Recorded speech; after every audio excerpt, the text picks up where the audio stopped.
You saw the title of this video. This video contains spoilers for Persona 5, Persona 5 Royal. So you ever played those games? You should. They're good. So why not? But you don't care about that. You put them already.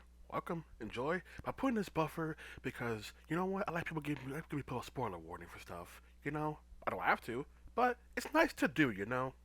When it comes to the topic of the Traitor Persona 5, Persona 5 Royal, I constantly see people complain that the traitor is too obvious, which is true, more so because it's overly foreshadowed. Not that it's foreshadowed at all, because they do try to add crumbs to let you guide you toward who the traitor is. But it's also overly foreshadowed, and you can argue they don't really do a good job of ever putting the blame on anyone else, because there's no one else in the party who realistically has any reason to do this. The closest you got is really Makoto, with the one scene that happens where she wants to protect her sister. But aside from that, there's no really else to really put the blame on. So there's not really anyone else, and the traitor twist doesn't really matter much in the grand scheme of things. The way the story plays out, it's kind of a complete afterthought, or at least feels like one, because it's meant to begin the game.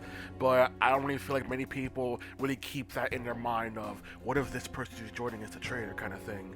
Hell, you have the fact that Yusuke, Makoto, Futaba, and Akechi, all in some shape, form, all blackmail the party, and yet somehow, still only Akechi's the only one that's suspected as being the traitor. By the way, that's a complaint I've seen, but that's the part I'm talking about. We're not talking about that part. I'm talking about the people who keep giving the same response that the twist isn't Akechi is the traitor, the twist is the party knew about it. Because people say, oh, the Akechi twist is obvious because of how foreshadowed it is. But in that same regard, so is the twist that the Phantom Thieves knew about it. I mean, let's go over some details about how that exactly works. One, from a gameplay viewpoint, in order to believe that Joker's actually dead, you have to believe that the developers are wanting to get rid of the wildcard mechanic, the compendium, social links, like, a lot of stuff would have to basically be removed from the game if Joker were to die, which basically feels like, yeah, they're not actually doing this. But I know many people don't really view the narrative of a game from the perspective of the gameplay.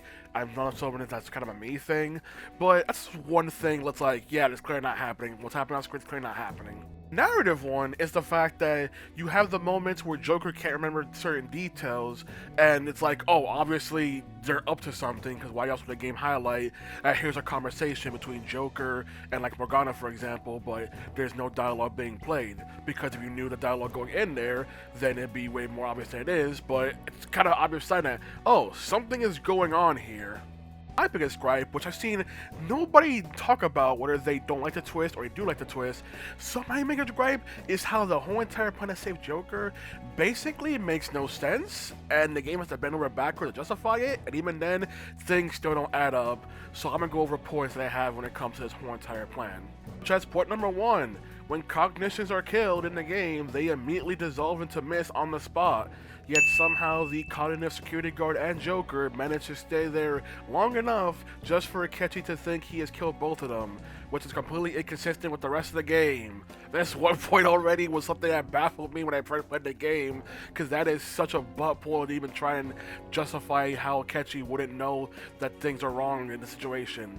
Number two, she was the one who wanted all the members of Phantom Thieves to be killed. Akechi's the one that felt like it's unnecessary, but she don't want them all dead. Apparently, Shido never had someone check to make sure that Joker and the security guards' bodies are gotten rid of, considering at this point he believes they're probably still in the room just running away, and is in the middle of a police station, but apparently no one ever checks, and the game's excuse is Side makes it so that way no one can check the morgue for the bodies. How does she do this, and why does no one just oversee their power to go, let me examine this corpse anyway? Like, she don't wants to make sure his threats are eliminated, but apparently does not make sure that the leader of the Phantom Thief is actually dead. Number three, Royal adds the detail that the party forgot about the cognitive Akechi. So the party has to sneak into this police station within Metaverse, which already has questions because you only have your Phantom Thief outfit if you're in a location where you're seen as a threat. So does that mean the characters match to basically fully sneak in just fine without any of their abilities? Or can you still use their abilities without whole Metaverse attire on them? because they need to go in anyway in order to scout out the place and make sure it's legit.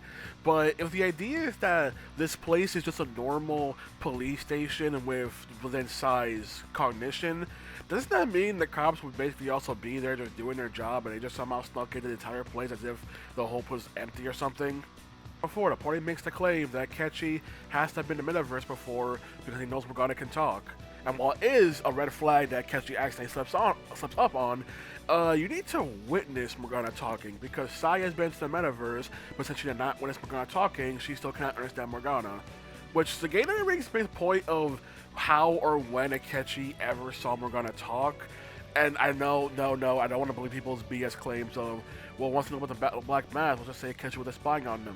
What reason why Akechi had to spy on them way before the fact he was ordered to do so.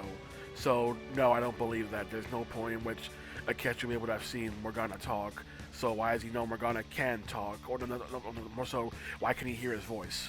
Number 5, the party pretending to be shocked at Joker's death, which is something I always didn't like because it feels like complete shock value for a player, even though this twist is already hard to believe to begin with. But the excuse is that to pretend to be shocked in case they were being spied on. But at no point when they were being spied on, when they had to make this plan, continue pursuing Shido, when Joker had to be revived safely home, and when Sai had to sneak out Joker entirely. Hell, there could have been spies during the interrogation room, either outside or watching via camera, but it's very convenient apparently that wasn't the case. But they still have to pretend to be shocked for this one instance, despite how far away and distant their locations were when the death got reported on. That's why I always say that scene is just there for shock value, much like Shiho's suicide earlier in the game. It's just there for shock value, and why I think P5 is the edgiest entry, despite somehow P3 getting that label.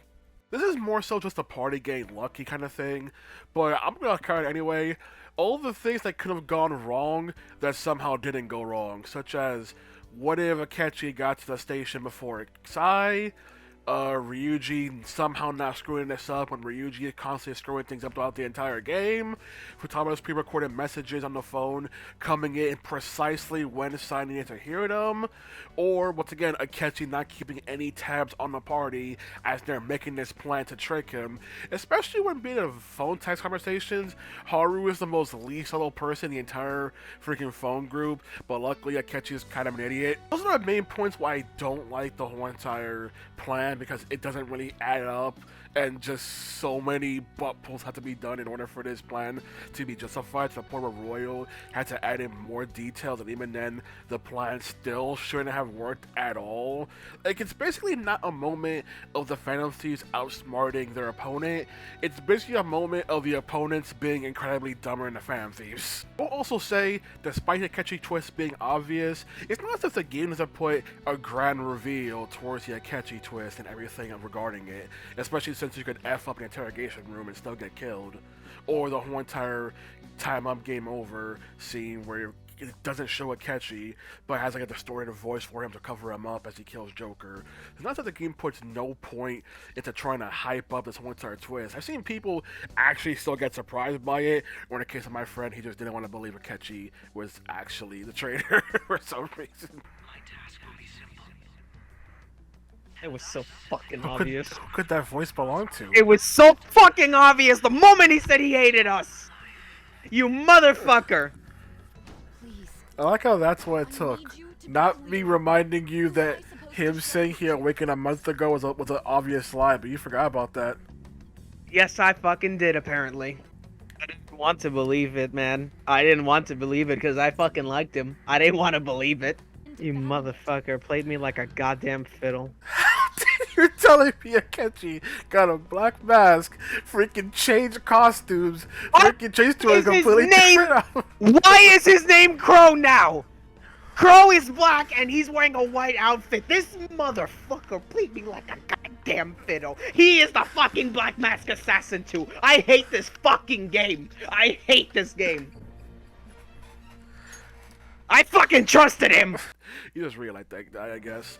But yeah, it sounds like the game doesn't put any effort into it, because you want to point to the logic of, oh, it's obvious, therefore it's not actually a twist. Then every twist of Persona 5 is not a twist, I guess, because Persona 5 twists are generally just very predictable. Like, the whole game is very predictable, so I don't really get that complaint, so that doesn't really add up. Just my biggest gripe when it comes to this, most of people's response of the twist isn't to catch you being a traitor, the twist is the fan thieves knew, even though the game overly foreshadows the fan thieves knew about this in some way, shape, or form. And then there's the question of who the hell actually thinks Joker is dead.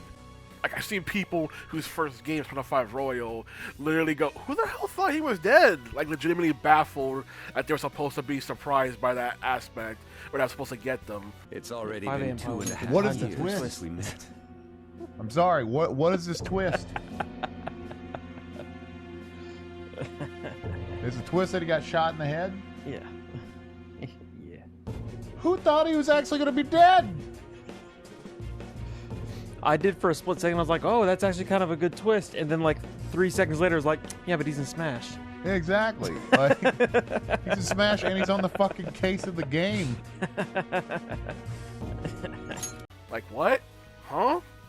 But yeah, I just don't like the claim of it's just a red herring for the actual twist, because you want to go by, okay, the plan is the actual twist.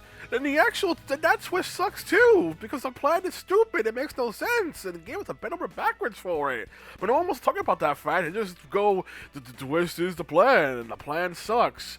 Or who the hell thinks Joker was dead, because of how many gameplay mechanics have to be removed for this twist. But I know many people don't think by things via gameplay mechanics, but freaking I just don't like this twist, so I just think this twist just kind of sucks. Like, no matter which way you slice it, it just sucks and is lame. So that's my whole entire point about the whole entire Traitor twist. More so the Traitor twist, more so the Simmons Joker plan. It just makes no sense, it doesn't add up.